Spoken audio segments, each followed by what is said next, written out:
Varicose veins కి సరైన చికిత్స కోసం సంప్రదించండి ఎవిస్ హాస్పిటల్. నమస్తే రమగారు. నమస్తే జయ. రమగారు, మనకు కార్తీక మాసంలో వచ్చే పౌర్ణమికి చాలా విశేషం ఉంటుంది కదండి. అట్లా మరి ఈ మాసంలో వచ్చే అమావాస్యకి కూడా అంతేనా? ఈ రోజు ఏం చేయాలి అసలు? అమావాస్య నాడు ప్రత్యేకంగా చేసేది ఏమీ లేదు. అమావాస్య నాటికి 30 రోజులు పూర్తవుతాయి. కార్తీక 30 రోజులు పూర్తవుతాయి. అయితే ఈ అమావాస్య వెళ్తూ ఉండగానే పాడ్యం వస్తుంది కదా. అవును. దాన్ని పోలి పాడ్యం అంటారు. అమావాస్య నాటి సాయంకాలం నుంచో లేదా అమావాస్య వెళ్తూ ఉండగానో పాడ్యం నాడు కుదరని వాళ్ళు అమావాస్య నాడు ఆఖరి దీపాలు పెట్టుకుంటారు. ఇది ఏమిటంటే నీటిలో దీపాలని వదిలిపెట్టే కార్యక్రమం చేస్తారు ఎక్కువగా. పోలిపాడ్యమికి ఒక ప్రత్యేకమైన కథనం కూడా ఉంటుంది. కార్తీక పురాణంలోనూ చెప్పబడుతుంది. పోలి స్వర్గారోహణ. ఈ పోలి అంటే ఏమిటో తమాషాగా ఉంది. పోలమ్మ అమ్మాయి పేరు. పోలాలు పెట్టుకుంటారు. పోలేరమ్మ మీద నుంచి పెడతారు కదా. ఆ ఇంట్లో ఆఖరణ పుట్టిన పిల్లలు, లేక పుట్టిన ఆడపిల్లలు, చచ్చి బతికిన పిల్లలు, వాళ్ళకి పోలి పేర్లు పెడతారు. పోలి అని పిలుస్తారు. ఎంతమంది కనపడతారో ఆ పోలాలు, పోలమ్మ ఇలా. అయితే ఈ పోలి కథ చాలా వింతగా ఉంటుంది. ఈ కథ చెప్పుకుని అక్షింతలు వేసుకుంటారు, దీపాన్ని పెడతారు. ఏంటంటే ఇప్పుడు నెల రోజులు మనం కార్తీకం శుద్ధంగా చేసుకుంటారు ప్రతి వాళ్ళు కూడా. అవును. మిగిలిన ఏ విధానాలు ధర్మాలు అవి ఇవి చేసినా చేయకపోయినా పొద్దున్నే స్నానం, దీపం. ఊర్లలో ఉండే వాళ్ళు ఏం చేస్తారు, చెరువుకి వెళ్ళి స్నానం చేసేయటం, చెరువు గట్టును దీపం పెట్టేసుకోవటం. వెళ్ళేటప్పుడే పట్టుకెళ్ళిపోతారు వస్తువులు, నూనె, దీపం, ప్రమిదలు, ఒత్తులు పట్టుకెళ్ళిపోతారు. దేవాలయాలు ఏవైనా చెరువు గట్టునే ఉంటే స్నానం చేసేయటం, ఆ తడి బట్టలు పిడిచేసుకుని సూర్యుడికి అర్ఘ్యం ఇచ్చేసుకుని దండం పెట్టేది. అర్ఘ్యాలు ఇంకా సూర్యోదయం కాదు, ఓ దండం పెడతారు రాని సూర్యుడికి, దీపం పెట్టేసుకుంటారు ఆడవాళ్ళు. మగవాళ్ళు అయితే సంధ్యావందనాది కార్యక్రమాలు చెరువు గట్టునో నదీ తీరానో అలాగే చేసుకునేవాళ్ళు. బావి దగ్గర స్నానం చేసి వచ్చే దారిలో ఉన్న దేవాలయంలో దీపం పెట్టి వచ్చేసే పద్ధతి కూడా కనపడుతుంది. ఈ ఊళ్ళల్లో చిన్న చిన్న పల్లెల్లో దేవాలయాలు అవి లేని వాళ్ళు ఏం చేసేవాళ్ళు, సమీపంలో ఉన్న నదీ తీరాలకి వెళ్ళిపోయేవాళ్ళు. వెళ్ళక్కడ నివసించి నెల రోజులు దీపం పెట్టుకొచ్చేవాళ్ళు. తెల్లవారుజామునే 4-3 గంటలకల్లా బయలుదేరి వెళ్ళిపోయి అప్పుడు ఏముంది 6ంటికి పడుకునేవాళ్ళు. సాయంత్రం 3ంటికి లేవడం ఏమీ కష్టం కాదు. అవునవును. ఈ వెళ్ళిపోయి 3 గంటలకల్లా వెళ్ళటము, స్నానం చేయటము, దీపారాధన చేసుకోవటం, తెల్లవారేసరికల్లా మళ్ళీ ఊళ్ళోకి వచ్చేసేయటం. దూరంగా ఉన్న నదీ తీరాలకు కూడా ఇలాగే వెళ్ళేవాళ్ళు. తీర్థాలకు వెళ్ళటం ఇదొక విధానంగా వెళ్తుంది. ఇప్పుడు కూడా మనం అలాగే ఇంచుమించుగా చేస్తున్నాం. మనకేంటంటే జనాభా పెరిగారు, జనావాసాలు పెరిగిపోయినాయి. ఈ నదీ నదాలు, చెరువులు, జామలు మనకేమీ లేవు. చెరువులో స్నానం చేస్తే ఏదో పిచ్చెక్కినట్టు ఉంటుంది. స్విమ్మింగ్ పూల్లోనూ వాటిలోనూ స్నానాలు చేయలేం కదా.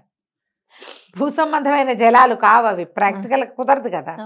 కాబట్టి మనకు పుష్కలంగా స్విమ్మింగ్ పూల్స్ ఉన్నప్పటికీ మన ఊళ్ళల్లో కుదరదు. ఏదో ఇంట్లోనే స్నానం చేస్తాం. కుదిరితే ఏదైనా ఒక్కరోజు వెళ్ళి ఏ నదిలోనో ఏ చెరువులోనో చేస్తాం. ఇలా 30 రోజులు చేశాక, 30 అంటే రోజులకి 30 చెప్తాం. తిథులు అవో 15 తిథులు, ఇవో 15 తిథులు. ఈ 15 తిథుల్లో ఒకటి క్లబ్ అయిపోయి ఓసారి 28 రోజులే వస్తాయి, ఓసారి 29 రోజులు వస్తాయి. ఓ రోజు ఎలాగోలాగా లుప్తం అయిపోతాయి, ఎక్కడో చోట క్లబ్ అయిపోతుంది.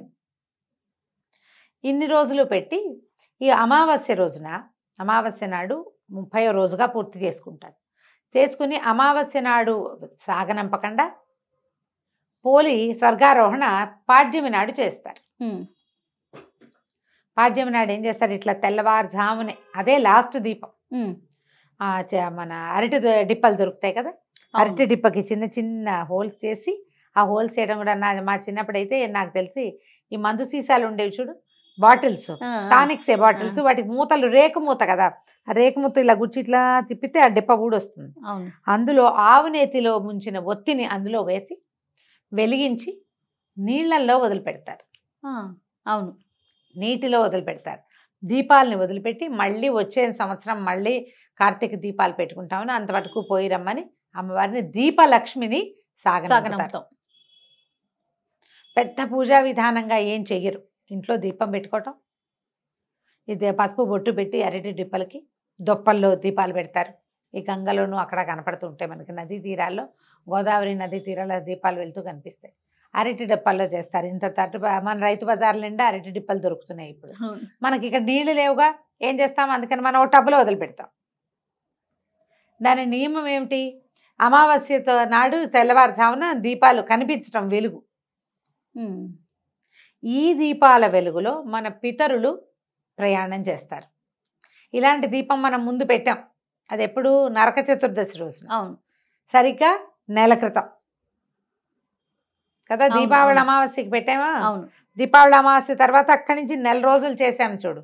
అలాంటివే యమ దీపాలు ఇవి.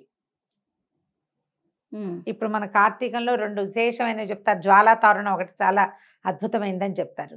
తర్వాత ఇది ఈ వెళ్ళే దాన్ని చూసి దండం పెట్టుకోవటం. మనమే చేయలేకపోయాం, ఎవరో వేస్తారు, దండం పెట్టుకోండి, అది కూడా ఫలితాన్ని ఇస్తుంది. ఈ పోలిని పంపించటము, ఆ పోలిని పంపటం కాదు, జ్యోతిని పంపటం. ఈ పోలమ్మ కథ విశేషంగా చెప్తారనమాట. కథ బాగుంటుంది. పూర్వం ఒక నదీ తీరంలో ఒక రజక కుటుంబం ఉండేది, చాకలి వాళ్ళ కుటుంబం. 5 కొడుకులు వాళ్ళకి. అయితే వాళ్ళిద్దరు భార్యాభర్త బాగానే ఉండేవాళ్ళు. ఈ 5 పిల్లలకి పెళ్ళిళ్ళు చేశారు. ఆఖరి కోడలు పోలి. ఈ ఆఖరి కోడలు ఏంటంటే అది ఇంటి దగ్గర ఒక దేవాలయానికి అనుబంధంగా ఉన్న రేవులో పనిచేసేది చిన్నప్పుడు ఆ పిల్ల. అప్పుడేంది 10 ఏళ్ళకే పెళ్ళిళ్ళు చేసేవాళ్ళు కదా. ఆ దేవాలయంలో వచ్చే కృష్ణారామ అన్నిటికీ స్పందించి పూజా పునస్కారం, దానికి దీపం పెట్టుకోవటం, వేళకి మరి ఉపవాసాలు ఉండటం, గుళ్ళో దర్శనానికి వెళ్ళటము, గుడి ప్రసాద స్వీకారం మాత్రమే చేసి ఉపవాసం చేయటము, ఇలాంటి నియమాలు ఉండేవి. మంచి భక్తి కలిగిన పిల్ల. ఎప్పుడైతే ఈ భక్తి కలిగిన పిల్ల వీళ్ళ ఇంటికి వచ్చిందో వాళ్ళ అత్తగారికి వీళ్ళ ఊళ్ళో కొంచెం భక్తురాలని పేరుంది, పూజలు బాగా చేస్తుంది అని మంచి పేరుంది. గంగమ్మో ఏదో దాని పేరు. అయితే ఇంత పేరున్న అత్తగారు కోడలు వచ్చాక కోడలు భక్తి ఎక్కువైంది, అత్తగారి భక్తి తగ్గిపోయింది. కష్టంగా ఉండేది. అందుకని ఈ కోడల్ని ఏమీ పూజ చేసుకొని ఇచ్చేది కాదు, విపరీతంగా పనులు చెప్పేది. తను గుళ్ళోకి వెళ్తూ పెద్ద కోడళ్ళని 4 వెంటేసుకెళ్ళేది, కానీ చిన్నపిల్లని రానిచ్చేది కాదు. ఇంట్లో దానికి ఏదైనా కృష్ణారామ అనుకోవడానికి వీలు లేకుండా ఏది చేయనిచ్చేదే కాదు. పని పని పని, పాలు తీయాలి, వెన్న తీయాలి, అది తీయాలి, ఇది తీయాలని 100 పనులు చెప్పేది. ఊపిరాడని రకంగా చేసేది. ఇవి ఎట్లా అంటే సంధ్య దీపం ఇట్లా ప్రదోష వేళ దీపం పెట్టాలి కార్తీకంలో. సూర్యోదయానికి ముందు చేయాలి. సూర్యోదయానికి ముందు ఇంట్లోంచి బయటకు వెళ్ళనిచ్చేది కాదు స్నానానికి. పోనీలే సాయంకాలం దీపం పెట్టుకుందామంటే అన్నీ చేతి నిండా పనులు. ఇలాగే చేసేది. అయితే ఇలా కొంతకాలం గడిచింది. పిల్ల కొంచెం బాధగా ఉండేది, కానీ అయినా కూడా అది ఏం చేసేది, వాళ్ళ వాకిళ్లలో ఈ పత్తి చెట్లు ఉండేవి. కాయ కోస్తే అత్తగారికి తెలిసిపోతుంది. ఆ కాయ ఇట్లా విచ్చుతుంది కదా, టుప్పమని పగులుతుంది. అది పగిలితే పత్తి ఇట్లా తెల్లగా ముద్దలాగా వస్తుంది. అలాగా కొంచెం తీసి ఒత్తి చేసుకునేది, దాంతో చేసుకునేది దీపం. లేకపోతే అరటి నార తీసి అరటి చెట్ల దవ్వలాగితే నార వస్తుంది. పువ్వులు కడతారు మద్రాసు అయితే, నీకు తెలిసి ఉంటుంది కదా. ఆ నారని సన్నగా పేని అది ఒత్తులుగా వాడుకునేది. ఏం చేసేది, మజ్జిగ చేసి చల్లకవ్వానికి జిడ్డు వెన్న అంటుకుని ఉంటుంది కదా, అలా అలాగా లాగితే గోళ్లలో నుంచి ఇంత కొంచెం కొంచెం వెన్న వస్తుంది. ఆ వెన్న ఈ ఒత్తికి అంటించి ఆ జ్యోతి వెలిగించి దేవుడికి చూపించేది. ఏదో ఒక రూపంలో రోజు దీపం పెట్టుకునేది. ఇలా 1 నెల గడిచింది. సరిగ్గా అమావాస్య నాడు ఏం చేసిందట అత్తగారు, మరి అమావాస్య నాడు ఆఖరి రోజు కదా, కోడళ్ళందరినీ తీసుకుని వెళ్ళింటే దీనికి ఒక 100 పనులు చెప్పింది.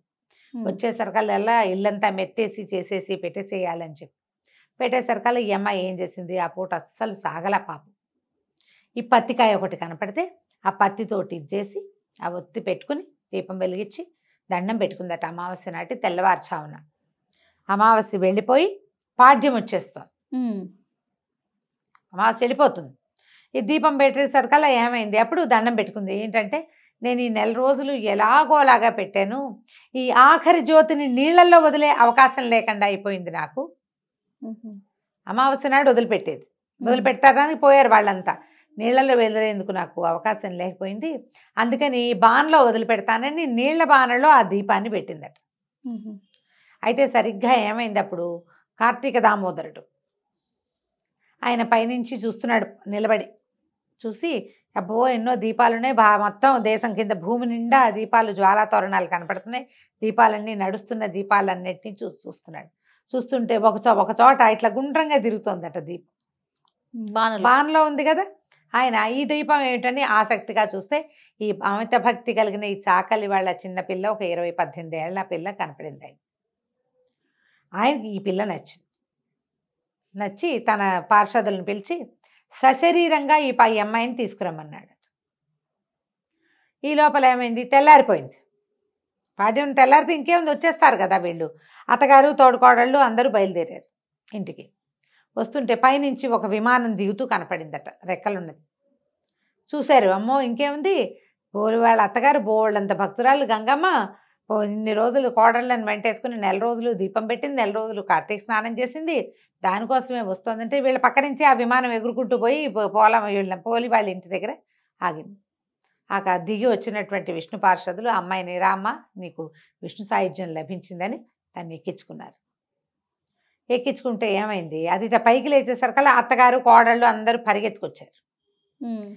దీనికి స్వర్గం వచ్చేస్తోంది, మనకు రావట్లేదని అయితే కాళ్ళు వేళ్లాడేసుకుని ఒక కొసకి కూర్చుని ఉన్న ఈ పోలి కాళ్ళు పట్టేసుకుందట అత్తగారు. ఆ అమ్మాయికి దేవుడు ఏవో కథలు తెలుసు, కానీ ఈ స్వర్గాలు ఆరోహణలు తర్వాత విమానాలు వాటిలో కూర్చోటాలు దానికి ఏం తెలుసు. అందరు పెద్ద మగవాళ్ళు ఉన్నారని సిగ్గుపడి ఒక కొస కూర్చుని కాళ్ళు వేళ్లాడేసుకుని స్తంభం పక్కన కూర్చుంది. ఆ వేళ్లాడేసుకున్న కాళ్ళని పట్టేసుకుంది అత్తగారు. అత్తగారి కోడళ్ళు పెద్ద కోడలు కాళ్ళని చిన్న కోడలు అలా వరుసగా ఒకళ్ళ కోళ్ళు అక్కడ పుచ్చుకుని మొత్తం ఐదుగురు కోడళ్ళు వీటి అత్తగారు వేళ్లాడుతూ ఉన్నారు పైన. విమానం వెళ్ళిపోతుంది. ఇంతలో ఈ విష్ణు పార్షదుల లోపల కూర్చున్న వాళ్ళు చూశారు, ఎవరో వచ్చేస్తున్నారు, వీళ్ళంతా సశరీరంగా తమతో పాటు స్వర్గారోహణ చేస్తున్నారని. ఆయన యువతలకు వచ్చి ఆ అత్తగారిని చూసి, కోడల్ని దీపం కూడా పెట్టుకొని ఇవ్వలేదు, నీకెందుకు స్వర్గం లభిస్తుంది, నువ్వు ఏ అవకాశం ఇవ్వకపోయినా మానకుండా కార్తీక దీపం పెట్టింది కాబట్టి ఈ అమ్మాయికే స్వర్గం, నీకు స్వర్గారోహణ లేదని చెప్పేసి ఆవిడ చేతులు తెగొట్టేశాడు, కత్తిపెట్టి కొట్టేశాడు. 4 కోడళ్లతో సహా అత్తగారి భూమి మీద పడింది. ఎక్కడో తలా చోట పిట్టలాగా రాలి పడ్డారనమాట. చెట్టు మించి రాలిన పళ్ళు తలా పక్కకి పడ్డట్టు పడిపోయారు. ఈ పోలమ్మని మాత్రం స్వర్గానికి తీసుకెళ్ళిపోయారు. ఈ స్వర్గారోహణ కథ చెప్తారు. ఈ పోలమ్మని తలుచుకుని అక్షింతలు వేసుకోమంటారు, పసుపు కుంకం చల్లుతారనమాట ఆవిడ కోసం. అట్లా ఈ దీపానికి మనం ఎందుకని ఈ పాడ్యమి నాడు వదిలిపెడతారు. అమావాస్య నాడు కూడా వదిలిపెట్టచ్చు, కొన్ని ప్రాంతాల్లో చేస్తారు. పోలి పాడ్యమి ఖచ్చితంగా పాడ్యమి ఘడియలు వచ్చాకే అమ్మాయిని పైకి తీసుకెళ్లారు కాబట్టి ఈ పోలమ్మని తలుచుకోవటం. ఈ రోజున ఏం ఉపవాసం ఉండరు, ఎవరైనా ముత్తైదుకు బొట్టు పెట్టి ఏదైనా తాంబూలం ఇవ్వటం మంచిది. పాడ్యమి దీపం పెట్టుకోవటం. మార్గశిర శుద్ధ పాడ్యమి, పోలి పాడ్యమి. మన కార్తీక శుద్ధ పాడ్యమి బలిపాడ్యమి లాగా ఇది పోలి పాడ్యమి. బొట్టు పెట్టి ఎవరికైనా ముత్తైదుకి తాంబూలం ఇవ్వచ్చు, రాజకులకు ఇస్తే మంచిదని చెప్తారు. పిల్లలు మనకి స్త్రీ వాళ్ళు తాకళ్ళు కనపడతారు కదా మన పరిచయస్తులు, ఎవరికైనా బొట్టు పెట్టి తాంబూలం ఇచ్చి చీర రవికాయ ఇవ్వచ్చు. మీరు ఏదైనా ఇవ్వదలుచుకుంటే ఏది ఇవ్వదలుచుకున్నా ఈ రోజున ఇస్తే కనుక విశేషమైన ఫలితం లభిస్తుంది. ఆ స్వర్గారోహణ కథ వింటే మంచి అత్యద్భుతమైన ఫలితం లభిస్తుంది అంటారు. నమస్తే. నమస్తే.